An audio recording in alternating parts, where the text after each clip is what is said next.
Pemirsa, kita teruskan acara kita. Sekarang ke Febri lagi soal pencucian uang tadi.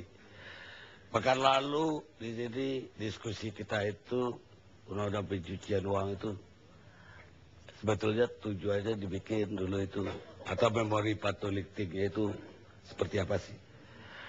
Karena banyak yang tidak sepakat kalau ternyata siapapun yang menerima uang itu dianggap terlibat pencucian uang dan bahkan jadi barang bukti. Bahkan ada perempuan muda Maharani misalnya 10 juta diambil lagi dan seolah-olah dia terlibat pencucian uang walaupun bukan jadi terdakwa. Kedua ya, apakah pasal 2 atau pasal 69? Pasal 2 mengatakan bahwa harus ada kejahatan terlebih dahulu. Dan memang sejarahnya pencucian uang itu dibikin adalah orang yang mempunyai uang dari tidak pidana haram tersebut. Kemudian di Amerika itu menyalurkan ke berbagai tempat, dicuci dalam bentuk saham, bentuk macam-macam. Dan kemudian dia dari uang kotor kembali ke dia jadi uang bersih.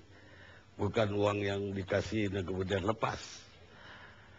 Ya, kita takut kalau penafsiran ini keliru, akan banyak orang yang tidak bersalah terkena. Ya, terima kasih. Memang ini menarik sekali ya. Kami kawal sejak proses Undang-Undang 8 tahun 2010 itu dibahas, yang akhirnya disahkan pada bulan Oktober 2010. Undang-undang ini cukup memberikan harapan, apalagi tadi juga sudah kita diskusikan cukup panjang, undang-undang partai politik, undang-undang yang terkait dengan pemilu itu gagal sebenarnya meminimalisir potensi penyimpangan yang terkait dengan dana politik itu. Sehingga APBN kita dirampok, kewenangan disalahgunakan untuk banyak hal, dan kasus-kasus korupsi silih berganti. Sejumlah politisi sudah kena, dan ada banyak yang lain. Nah, ada 3 buku yang kita kumpulkan yang diterbitkan oleh PPATK yang di dalamnya ada mulai dari naskah akademik, rancangan undang-undang dalam versi awal sampai pembahasan rinci di DPR. Satu buku itu tebalnya sekitar 1.200 halaman dan kita mempelajari itu dalam satu tim karena kita yakin bahwa undang-undang pencucian uang ini adalah satu paket penting untuk pemberantasan korupsi. Memang ada 25 predicate crime yang diatur di pasal 2 Undang-Undang nomor 8 tahun 2010. Tapi dalam konteks korupsi, kalau kita bicara pemiskinan koruptor, maka gunakanlah Undang-Undang pencucian uang. Kita belum punya Undang-Undang pemiskinan koruptor. Itu baru wacana. Bisa menggunakan Undang-Undang pencucian uang. Saya akan jelaskan kepada Pak Karni nanti bagaimana Undang-Undang ini bisa dikombinasikan dengan Undang-Undang tindak pidana korupsi. Yang kedua, kalau banyak orang mengatakan bahwa sudah saatnya dilakukan pembuktian terbalik, di undang-undang ini ada pasal 77 yang mengatakan secara jelas terdakwa wajib membuktikan bahwa kekayaannya bukan berasal dari kejahatan. Clear sekali. Dan proses pembahasan itu kita simak sangat jauh. Semuanya sebenarnya berawal dari ada sebuah pendekatan baru untuk memerangi kejahatan. Nanti saya kira Prof. Romli ada di sini bisa menjelaskan lebih dalam. Tapi yang kita pelajari dari proses pembahasan ini, pendekatan baru itu tidak hanya follow the suspect, tapi follow the money. Uang hasil kejahatanlah atau proceed of crime yang ditempatkan sebagai sorotan di sini. Jadi tidak terlalu bicara tentang apakah kejahatan atau tindak pidana asal dibuktikan atau tidak dibuktikan terlebih dahulu. Itu satu hal. Karena sejumlah ahli percaya bahwa uang hasil kejahatan itu adalah darah bagi kejahatan baru yang bisa jadi lebih besar. Baik, sekarang kita menukik uang dari Indoguna ke Fatona dan kemudian menyebar kemana-mana. Bagaimana saya bisa mengatakan bahwa Fatona melakukan kejahatan? Sebelum kita masuk ke sana, mungkin pertanyaan yang paling menarik menurut saya adalah yang sering muncul. Lutfi sebagai penyelenggara negara, sebelum bicara ke Fatona, Lutfi sebagai penyelenggara negara itu tidak hanya kena undang-undang tindak pidana korupsi, tapi juga undang-undang pencucian uang. Padahal dalam konteks penangkapan saat itu, uang belum sampai ke tangan Lutfi. Lalu uang mana yang dicuci? Nah, pertanyaan ini yang saya kira relevan dan kemudian kita baru bisa jawab ke Fatana. Kenapa pertanyaan ini relevan? Karena KPK kemudian ketika pasca menerapkan undang-undang pencucian uang melakukan penyitaan terhadap mobil, terhadap rumah, atau terhadap aset-aset sampai yang ke situ lain. maksud saya tadi. Saya mulai dari hulu dulu. Uang dari Indoguna ke Fatana. Nah, Fatana swasta. Dia tidak punya wewenang apa-apa. Bagaimana kita mengatakan bahwa itu? Untuk memahami posisi Fatona, tidak bisa kita lepaskan dari posisi Lutfi. Fatona adalah diduga sebagai rangkaian dari tindak pidana korupsi yang sekarang sudah sedang diproses penyidikan oleh KPK dan akan ditingkatkan ke penuntutan. Nah, ketika Fatona berada dalam posisi sebagai yang ikut melakukan, sebagai pelaku juga menurut pasal penyertaan tentu saja, itu tentu saja juga bisa dipertanggungjawabkan aset-asetnya yang lain.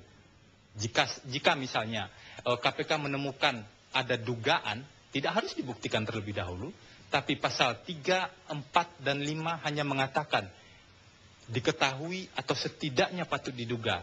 Inilah pintu masuk untuk ke predicate crime yang diatur di pasal 2. Tidak harus dibuktikan terlebih dahulu bahwa ada kejahatan yang benar-benar terjadi. Jadi menurut Anda pelaku utama siapa ini? Kita belum sampai ke sana. Ya, Karena kalau Anda bilang bahwa itu patut diduga, kan berarti si pihak ketiga yang patut menduga.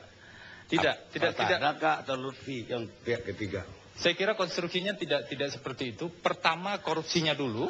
Sekarang ada 5 tersangka. 2 diantaranya itu kena pencucian uang. Dan ketika bicara soal pencucian uang, kita bicara pada proceed of crime, pada aset yang diduga dari hasil kejahatan itu.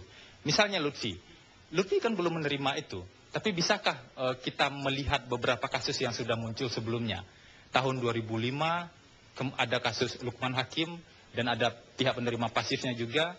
Kemudian ada kasus di Yudi Hermawan di Karawang dan juga ada kasus Bahasim yang saya kira paling menarik. Bahasim itu hanya terbukti melakukan korupsi 1 miliar. Tetapi ada aset-aset lain, ada rekening, ada rumah dan segala macam yang disita yang jumlahnya sekitar 60 miliar. Nah, kalau pertanyaannya uang yang hasil kejahatan saja yang diproses yang sudah terbukti, tentu hanya 1 miliar yang bisa dikenakan pencucian uang. Tapi dalam kasus Bahasim tidak. 1 miliar korupsi. Bagaimana kalau sebagian dari uang itu ternyata uang hasil keringat, hasil usaha murni? Itu tugasnya lawyer menggunakan pasal 77 Undang-Undang Pencucian Uang. Terdakwa wajib membuktikan bahwa kekayaannya bukan berasal dari hasil korupsi atau hasil kejahatan lain. Saya ingin ilustrasikan kasus menarik, kasus Bahasim ini. Ia mencoba membuktikan bahwa uang yang dimilikinya atau kekayaan yang dimilikinya itu berasal dari hasil usaha. Tapi apa yang dilakukan? Hanya membuktikan selembar kertas atau dokumen yang sangat sedikit, keterangan dari perusahaan luar negeri bahwa Bahasim mendapatkan keuntungan sekian miliar. Apakah ini bukti yang cukup untuk membuktikan asal-usul kekayaan? Hakim menolak itu. Nah, disinilah tantangan bagi para lawyer, para advokat untuk membuktikan sebaliknya pasal 77 itu. Nah, sekarang kita kembali ke Fatona. Bagaimana seorang Maharani namanya, Italia atau si Ayu Azari bisa menduga bahwa ini hasil korupsi. Dia terima dari orang swasta. Bagaimana pula kita atau KPK dalam hal ini bisa menduga bahwa cewek-cewek ini atau perempuan-perempuan ini menduga bahwa itu hasil korupsi. Ada yang menarik ketika undang-undang ini dibahas. Setidaknya patut diduga itu ada derajat pembuktian yang ada yang menggunakan istilah pembuktian rangkaian-rangkaian petunjuk yang kemudian dibuktikan. Ada yang menggunakan di Australia digunakan istilah pembuktian yang berimbang, probability balance dan segala macam itu. Intinya sederhana. Misalnya ada satu contoh kasus menarik tentang pencucian uang pasif dengan terdakwa Tony Khaidir Martawinata di tahun 2005 di PN Jakarta Selatan. Ini pencucian uang pasif.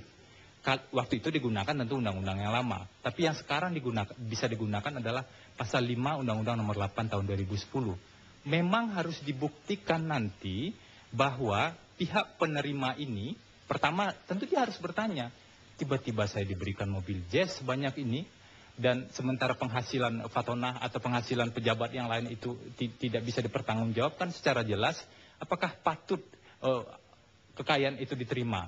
Itu satu pertanyaan pertama. Yang kedua, misalnya, apalagi jika nanti ditemukan dalam kasus ini, sudah ada pertemuan awal, sudah ada komunikasi awal yang bisa mengindikasikan bahwa pihak penerima setidaknya paham bahwa dana ini bermasalah. Masalahnya dari apapun, nanti itu tidak harus dibuktikan sebagai sebuah predicate crime.